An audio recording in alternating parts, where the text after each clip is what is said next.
Capítulo 4. El juego más peligroso. Cuando me enteré de una cita pendiente con el senador Bird en Traverse City, Michigan, la sede de Vanderhacht, robé un poco de caramelo en un mercado local con la esperanza de ir a la cárcel y escapar a mi encuentro con Bird. Me pillaron, y llamaron, incluso a la policía. Pero claro, mis poéticamente poderosos abusadores no permitirían que yo tuviera antecedentes penales. Todo el asunto fue sospechoso y misteriosamente escondido de repente. Mi único castigo fue tener una conferencia con el director de la escuela, el padre Besbit. El padre Besbit sabía que yo formaba parte del proyecto Monarca, y manejó el asunto en consecuencia. Me violó a la capilla privada de la escuela después de las clases durante la celebración de un ritual satánico que implicaba a varios de mis amigos del proyecto. Los niños a menudo ponían apodos a los maestros, y había solo unos pocos de nosotros que sabíamos el motivo por el cual el padre Besbit era llamado padre Fuzzwood culo peludo. Su culo estaba cubierto de pelo negro y espeso. Él me aconsejó en varias ocasiones, comentando, piensa que niños en tu situación pasan a formar parte del programa de intercambio de estudiantes. Mi tío Bogdanis nos visitó poco después. Había venido a raíz de lo que él dijo era una operación negra de la inteligencia de la Fuerza Aérea.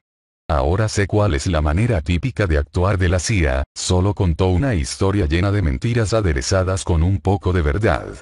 El motivo era informarme de que la participación de la Iglesia Católica en nuestro gobierno estaba justificada debido a que los sacerdotes escucharan las confesiones de mafiosos y espías.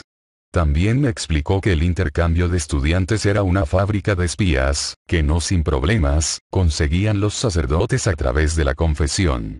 Así podían ser considerados prescindibles y trasladados fuera del país.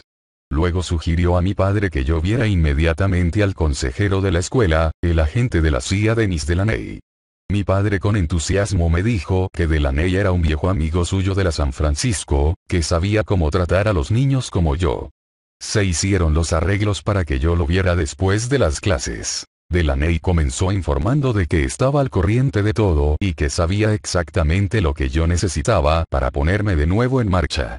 Dijo que mi familia necesitaba hacer un viaje a las montañas de Teton de Wyoming. Incluso proporcionó mapas e información en un sobre para mi padre. Apagó las luces de la oficina, y puso en marcha un proyector de diapositivas. Me mostró escenas de las numerosas cascadas de los Tetones, todas las cuales fueron para lavarme el cerebro de la realidad, que era que estaba realizando sexo oral con él según me ordenó mientras pasaban las diapositivas. Luego se programó una cita de seguimiento para seguir el asesoramiento. Este viaje a las Teton proporcionaría un cambio de paisaje del viaje habitual a Mackinac/Niagara Falls, pero no podía esperar el cambio en la dirección de la vida en que me estaban llevando. Me dijeron que mi vida estaba predestinada, y que todo lo que debía hacer era seguir el camino que se extendía ante mí, es decir, el camino de baldosas amarillas. Estaba destinada a ir a Wyoming, pero no lo supe hasta que llegué. Confirmé el viaje de la familia a las Teton al ver a Delaney para el seguimiento de mi asesoramiento. Me informó que había hablado con mi padre sobre el viaje, así como de nuestro próximo viaje a Disney World en Florida. No me sorprendió enterarme de un viaje adicional. Tampoco tenía la capacidad de emocionarme, sospechar o ser aprensiva. Era consciente de que Delaney estaba fuertemente involucrado en el proyecto Monarca, no solo porque estaba accediendo a mis personalidades sexuales, sino porque estaba ayudando a preparar el camino hacia mi destino del control mental total. Durante las vacaciones de Navidad de 1974, mi padre nos llevó a todos a Disney World por la ruta de Tampa, Florida. Ignorando la geografía, no se me había ocurrido que Tampa estuviera fuera del camino a Disney World hasta que mi padre condujo la furgoneta alquilada frente a las puertas de la base MacDill de la Fuerza Aérea. El personal militar me recibió y me acompañaron a la Top Secret base de alta tecnología del acondicionamiento del control mental en función del programa de la modificación del comportamiento. Esta fue la primera de las que se convirtieron en una serie sistemática de pruebas de control mental o sesiones de programación en instalaciones del gobierno que habían de perdurar durante toda mi victimización dentro del proyecto Monarca. Mientras yo permanecía en un edificio militar de la NASA, o del gobierno, el procedimiento para mantener bajo control total mi mente se mantenía constantemente bajo los requisitos del proyecto Monarca. Esto incluía previamente trauma físico o psicológico, privación de sueño, de comida y de agua, descargas eléctricas de alto voltaje, y programación hipnótica o armónica de la memoria de compartimentos personalidades específicas. El equipamiento de última generación y el metodismo que he sufrido desde entonces daba al gobierno de Estados Unidos el control absoluto de mi mente y de mi vida. Fui literalmente expulsada de mi mente consciente y solo existía a través del subconsciente programado. Perdí la capacidad del libre albedrío, la razón, y no podía pensar ni cuestionar nada de lo que me estaba pasando. Solo podía hacer lo que me mandaban. Después de la experiencia de la base MacDill de la Air Force, mi vida en casa empeoró. Los controles y condicionantes que mi padre y mi madre me hacían sufrir me comprimieron aún más.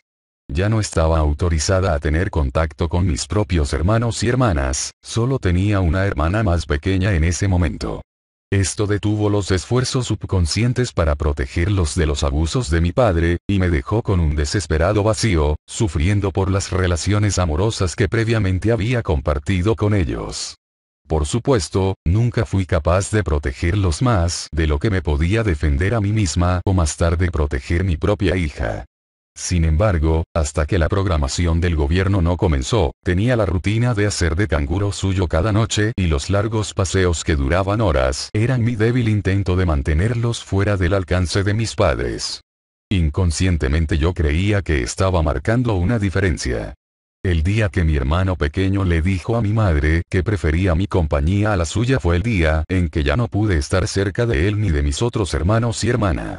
Al parecer, estaba marcando una diferencia suficientemente grande como para que mis padres se vieran obligados a separarme de ellos. Me ordenaron quedarme en mi armario de tamaño dormitorio en el garaje cuando llegara a casa de la escuela o del trabajo. No podía hablar, mirar, o abrazar a mis hermanos y hermanas. No me estaba permitido cenar con mi familia, aunque me dejaban salir de la habitación para poner la mesa, lavar los platos, y hacer otras tareas. Si me atrevía a salir de mi habitación para ir al baño y era pillada por mi madre, ella decía, nadie te ha sacudido la jaula y me ordenaba volver a mi habitación en el garaje. El verano de 1975, mi familia viajó de Michigan en las montañas Teton de Wyoming. Se me ordenó ir en el portaequipajes del coche familiar Chevy Suburban porque me estaba prohibido ver o comunicarme con mis hermanos y hermanas. Así que me disociaba en los libros, o en las sugerencias metafóricas, hipnóticas de mi padre y el tránsito profundo al observar las praderas de un mar sin fin de olas de grano de ámbar que pasaban por delante de mi ventana. Una vez, cuando nos detuvimos en una gasolinera, mi padre me llevó adentro para mostrarme un jacalope animal de ficción de peluche montado en la pared. A causa de mi tránsito, estado disociativo y nivel de sugestibilidad secundario, creí que realmente era un cruce entre una liebre y un antílope. Estábamos a 100 grados F en Badlands cuando refrescaba por la noche. El intenso calor del día me acentuaba la sed creciente.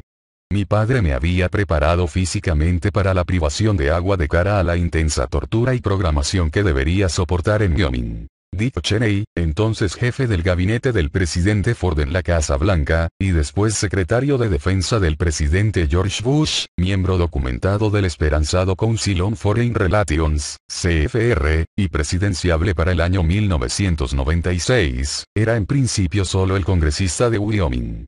Dick Cheney era el motivo de que mi familia hubiera viajado a Wyoming donde tuve que soportar todavía otra forma de brutalidad, su versión de un juego más peligroso, o la caza humana. Entiendo ahora que un juego más peligroso fue diseñado para acondicionar al personal militar en las maniobras de supervivencia y combate.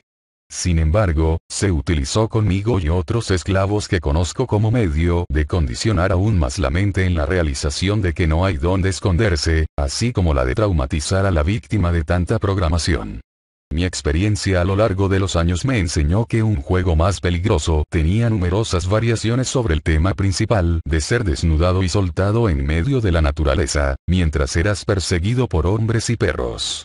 En realidad, todas las áreas silvestres eran zonas militares protegidas y cerradas, por lo que era solo cuestión de tiempo el ser capturado, violado y torturado en repetidas ocasiones. Dick Cheney tenía una aparente adicción a la emoción de este deporte. Parecía obsesionado por jugar un juego más peligroso como medio de traumatizar las víctimas del control mental, así como para satisfacer su propia retorcida y perversa sexualidad. Mi introducción al juego se produjo al llegar al pabellón de caza cerca de Greybull, Wyoming, y física y psicológicamente me devastó. Ya estaba bastante traumatizada por la programación de Cheney mientras estaba desnuda en la oficina de su pabellón de caza tras ser perseguida y capturada. Cheney estaba hablando mientras paseaba a mi alrededor: podría rellenarte y montarte como a un jacalope y llamarte querida de dos patas. O podría llenarte con esto. Se abrió los pantalones para enseñar su pene de grandes dimensiones, directo al fondo de la garganta, y luego montarte. ¿Qué prefieres? La sangre y el sudor se mezclaban con la suciedad sobre mi cuerpo y caían resbalando junto con el barro por las piernas y los hombros. Me latía el corazón del cansancio y del dolor mientras era incapaz de pensar para responder a esa pregunta. Decídete, presionaba Cheney. Incapaz de hablar, me quedé en silencio. Tampoco tienes ninguna opción, de todos modos, así que decidiré por ti. Para eso estás aquí. Para que te haga una mente y hacerte mía barra mente. Hace mucho tiempo que has perdido la cabeza. Ahora yo te daré una. Al igual que el mago, Dios, le dio un cerebro al espantapájaros, el camino de baldosas amarillas te ha traído hasta aquí para mí. Has recorrido un largo, largo camino a por tu cerebro, y te daré uno. La sangre me llegó a los zapatos y me llamó la atención. Si hubiera estado más avanzada en mi programación, quizás nunca me habría dado cuenta de una cosa así o no hubiera tenido la capacidad de pensar en limpiarlas. Pero hasta entonces, solo había estado en MacDill y Disney World para la programación del gobierno barra militar. Por fin, cuando pude hablar, le pedí: si no te importa, ¿puedo usar el baño? La cara de Cheney se puso roja de rabia. En un instante estaba sobre mí, me echó con fuerza de espaldas contra la pared con un brazo sobre el pecho y la mano sobre la garganta, mientras me ahogaba aplicaba presión en el cuello sobre la arteria carótida con el pulgar. Abrió los ojos y escupió mientras gruñía: si no me importaras, te mataría. Podría matarte con mis propias manos. No serías la primera ni la última. Te puedo matar en cualquier momento que me dé la maldita la gana. Me tiró sobre una especie de cama plegable que había detrás de mí. Allí terminó vertiendo, sexualmente, su rabia sobre mí. Durante el largo viaje de vuelta a Michigan, yacía detrás de la Voltaje Suburban sobre un montón de excrementos, mareada y dolida por la brutalidad de Cheney y de las altas torturas, además de la experiencia general de Wyoming. Mi padre se detuvo cerca de las cascadas que fluyen a través del Astetón para lavarme del cerebro la memoria de Cheney. Apenas podía caminar por el bosque hasta las cataratas para instruir el proceso, a pesar de haber aprendido bien las lecciones de Cheney en cuanto al seguimiento de órdenes. Al año siguiente, cuando se llevó a cabo nuestro viaje anual a Disney World, mi padre conducía, tirando de su nuevo remolque Holiday Rambler Royale Internacional. Yo dormía fuera en una tienda de campaña porque no me estaba permitido hacerlo en el interior, ya que no era de la familia. Mi padre me dejó, camino del Centro Espacial Kennedy, en Titusville, Florida, donde me sometieron a mi primera programación de la NASA. A partir de entonces, estaba obsesionada en seguir el camino de baldosas amarillas para ir a Nashville, Tennessee. Mudarme a Nashville era de lo único que podía hablar. Si alguien me preguntaba, a mí no se me ocurría preguntarme a mí misma por qué, sino que respondía reiterando que era algo que tenía que hacer. Había atravesado el último año en un tránsito disociativo. Llegué a distanciarme aún más de los valores religiosos gracias al profesor de la clase de religión, el hermano Emmett. Esto fue debido a su promoción del canibalismo a través del libro Alive Vivos, de Pierre-Paul Reed, y por sus enseñanzas en un retiro religioso que asistí que incluía rituales ocultos en la iglesia de San Francisco. Me gradué en Muskegon en la Catholic Central High School el año del bicentenario, en 1976. El senador Byrd era el encargado de revisar mi plan de asistir al Lope College tal y como había prometido como una niña Vanderhagt. Este nuevo plan representó para mí asistir temporalmente al Muskegon Community College, porque mi educación real tenía que venir a través de la programación, no del control mental de la escuela. Para acabar agotada, como era necesario para mi educación real, trabajé en 3 trabajos de baja categoría, además de asistir a la universidad. Durante el primer semestre de universidad en 1976, hice planes para hacer un viaje a Nashville con mi amiga del proyecto Monarca de la Católico Central. Ella sigue siendo una víctima prescindible en estos momentos, y por tanto, su identidad debe ser protegida de la difusión pública por motivos de seguridad. Mi padre me contó que tenía que alojarme en el Fiddler's Inn de Nashville, ir a ver la World Famous Printers Alley y la hilera de impresentables clubs nocturnos de música country de mala calidad, y también asistir al Grand Ole Opry el viernes por la noche, ya que para conseguir las entradas se habían realizado trámites en través de un amigo, a pesar de su escasez durante las vacaciones de Acción de Gracias. Nunca se me ocurrió asociar el Fiddler's Inn, hostal del violinista, con el violín que tocaba el senador Byrd cuando mi amiga y yo llegamos a Music City, USA. Ni tampoco encontré nada extraño cuando una estrella de la música country que actuaba en el club nocturno Black Poodle en Printers Alley empezó a dirigir mis actividades.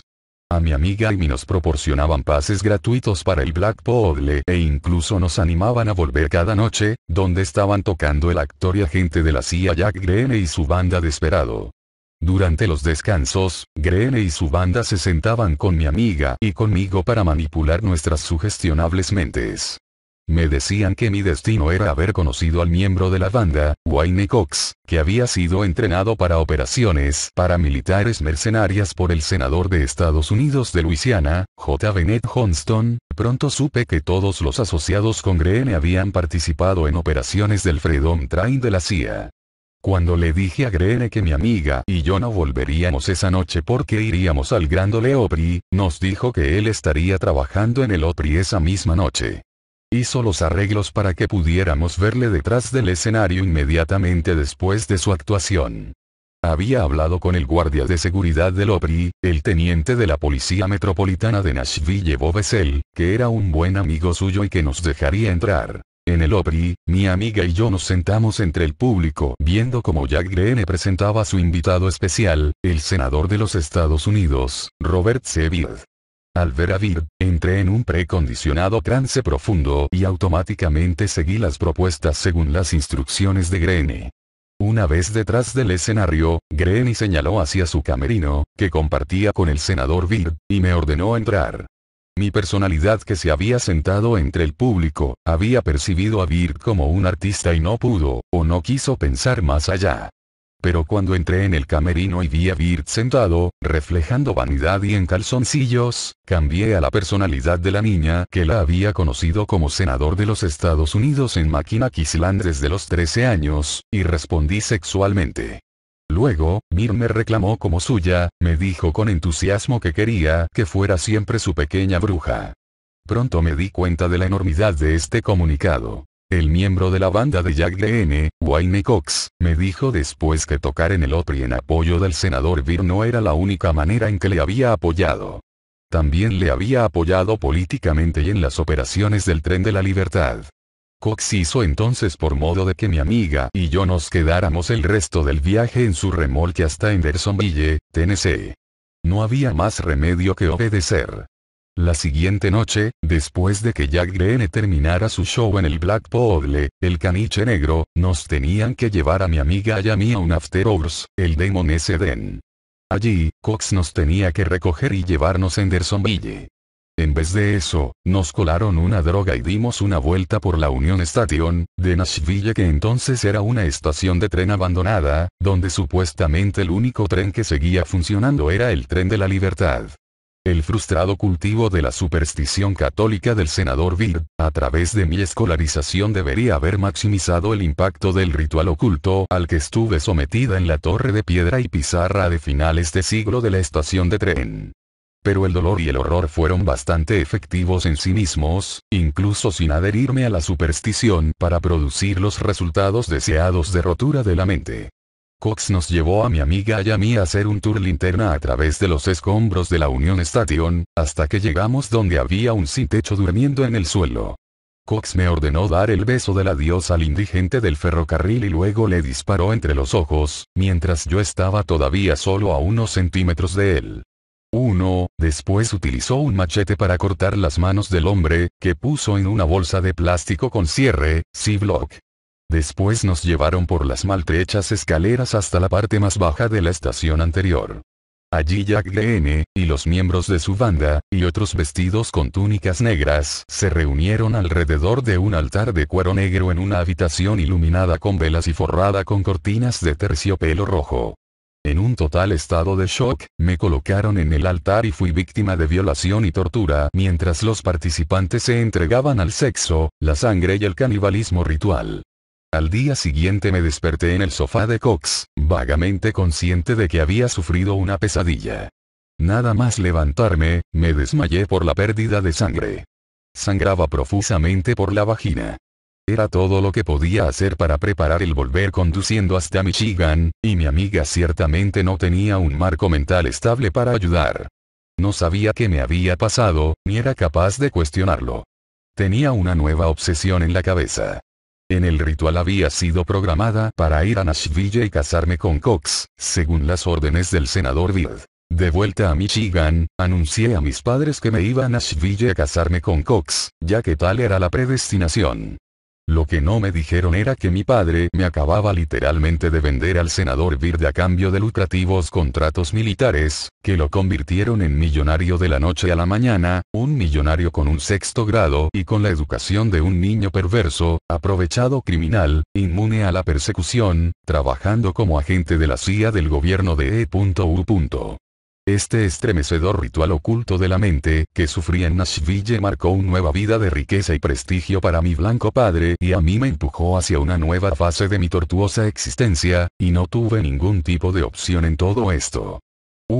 El teniente de la Policía Metropolitana de Nashville, Bob Essel, que también actuaba en calidad de guardia de seguridad del Grand Ole Opry, encubrió el asesinato. Capítulo 5. Jugando con la mente. Corría el año 1977. Yo era una esclava de 19 años, mentalmente controlada y programada en la Operación Tren de la Libertad del Proyecto Monarca de la CIA/DIA, propiedad literalmente del líder de la mayoría en el Senado de Estados Unidos, Robert C. Byrd, que entonces llevaba 20 años en el Comité de Apropiaciones del Senado. Era como la pequeña bruja de Byrd, esclava sexual, y también me vi involucrada en operaciones gubernamentales encubiertas. Ahora entiendo que esto requería más compartimentos de memoria/personalidades de los que yo había desarrollado.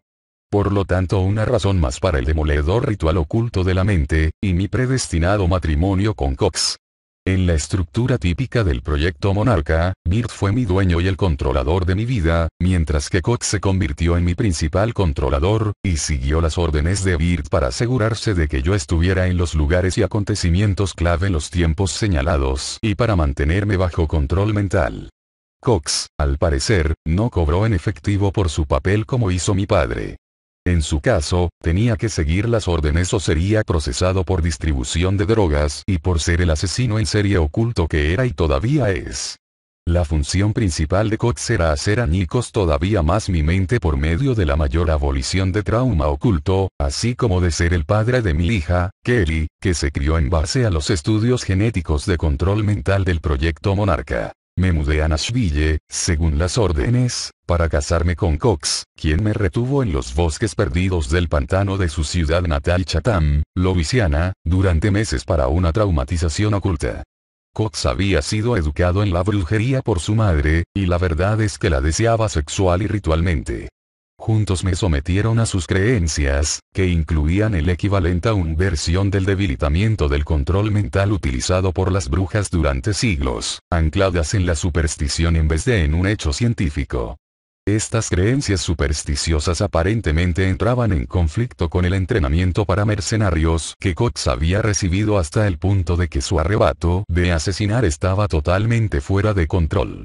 Por ejemplo, Cox era capaz de matar a alguien apuñalándole repetidamente con un cuchillo, creyendo que el espíritu al irse y las salpicaduras de sangre le darían el poder de controlar mi mente. En realidad, era mi aversión y la subsiguiente traumatización de los hechos lo que me hacían disociar y entrar en trance, dejando mi subconsciente abierto a sus sugerencias y las de los demás. Durante los 3 años que estuve con Cox, ritualmente me embarazó y me hizo abortar 6 veces, consumiendo varios de sus descendientes y conservando otros en botes de cerámica para su venta en su oculto interestatal negocio de venta de otras partes de cuerpos. El modus operandi de Cox para el asesinato siempre incluía la amputación de las manos con un machete, eran las manos de la gloria que secaban en el horno del taller de cerámica de casa de su madre y eran puestas a la venta y por lo tanto distribuidas por toda la oculta red de suministro subterráneo. Cox protegía las rutas de distribución de cocaína y venta de partes de cuerpos incluyendo Texas, Arkansas, Mississippi, Tennessee y Florida. Cox y yo viajamos a Florida en varias ocasiones mientras los padres de su madre vivían en Mims, que estaba a pocos minutos del centro Kennedy Space de la NASA en Titusville. Cox, como mi padre, se aseguró de que yo estuviera para hacer las pruebas de control de la mente y la programación según las órdenes. Cox me percibía como una elegida, y a menudo utilizaba este término cuando se refería a mí en el proyecto Monarca de la CIA y para justificar su orgullo por dejarme en la instalación de la NASA. Cox tenía una gran variedad de sistemas de creencias que aplicaba a diversas situaciones, todos y cada uno de ellos se basaban en la superstición. Creía en la comunicación con los espíritus o la guía divina a través de espíritus de la naturaleza y de demonios, que Satanás tenía que ser apaciguado, que Jesús era un extranjero, que el Triángulo de las Bermudas era una puerta a otra dimensión, y que el fin del mundo estaba cerca. Religiosamente llevaba la Biblia con él a todas partes, incluyendo los rituales ocultos de la escritura, como si fuera un teólogo. Justificaba el comer el cuerpo y beber la sangre, el ser lavados con sangre, e incluso el asesinar niños, en base a la historia de Dios que probó a Abraham ordenándole matar a su hijo, Isaac, con un cuchillo en un altar.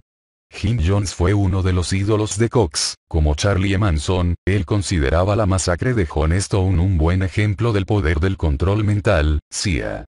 Cox me exigió hacerme mormona de la Iglesia de Jesucristo de los Últimos Santos Días. Esto fue para probar que Satanás estaba en todas partes, especialmente en la iglesia mormona de Monroe, Louisiana donde dirigió un ritual oculto, y en la iglesia de Hendersonville, Tennessee por donde supuestamente pasaba el llamado tren de la libertad. 1. La determinación de Cox para inculcarme sus creencias religiosas supersticiosas era desviada por J. Bennett Johnston en su oficina de Shreveport, Louisiana a principios del verano de 1978. La madre de Cox, María, nos había conducido a la oficina de Johnston cerca de la base Barksdale de la Fuerza Aérea según las órdenes. Mientras ella llamaba audazmente a la puerta de metal oscuro, yo leía el rótulo de metal que decía, General Dynamics Investigación y Desarrollo. En un cartel más pequeño cerca del pomo de la puerta se podía leer, prohibido entrar en los locales sin previa autorización. Todos los infractores serán perseguidos bajo pena de la ley federal. Johnston, vestido con un traje azul claro, y un fuerte olor a sudor, abrió la puerta. Bueno, senador, dijo María arrastrando las palabras con el dialecto de los bosques perdidos de Luisiana, te traigo a los niños para que los veas como habías dicho. Johnston la miró con repugnancia. Ya lo veo, dijo con naturalidad. A continuación, dijo a María que esperara fuera un momento mientras hablaba con Cox, luego la hizo volver a su casa en Monroe diciéndole que nos podría recoger en el aeropuerto a los pocos días. Cox y yo fuimos conducidos a la estéril oficina amueblada al estilo militar de Johnston. Varias fotografías presidenciales y militares colgaban en la pared y servían solo como decoración. Johnston se sentó en la parte delantera de la mesa de estilo militar y habló a la mente subconsciente de Cox utilizando el críptico e hipnótico lenguaje del tema Peter Pan de Disney 2, tal como el parecer había hecho en el pasado, cuando Cox tenía una mente sin controlar. Mientras funcione el contador, ve hablando con el cocodrilo, Crocodile, que has estado alimentando durante años mientras él te perseguía. Peter Pan sabía cómo mantenerse un paso por delante en el juego y parar el inevitable proceso de convertirse él mismo en cebo de los cocodrilos, ofreciéndose a echarles una mano de vez en cuando. Cox desmembraba a sus víctimas asesinadas y distribuía las manos de la gloria a compañeros satanistas y ocultistas traumatizados programados con el tema de los mercenarios de Peter Pan, mientras se alimentaba de las partes sobrantes del cuerpo de un cocodrilo que había vivido en el pantano detrás de su casa. Esto era indicativo del Cox retorcido y asesino, respondiendo a la traumática programación de Johnston con la temática Peter Pan, programación que yo estaba a punto de experimentar de primera mano. Instruyendo enigmáticamente a Cox por orden del senador Byrd, Johnston continuó: tengo que dárselo a este Pan. El soporte para la creación de prostitutas para el capitán Oak era realmente lucrativo.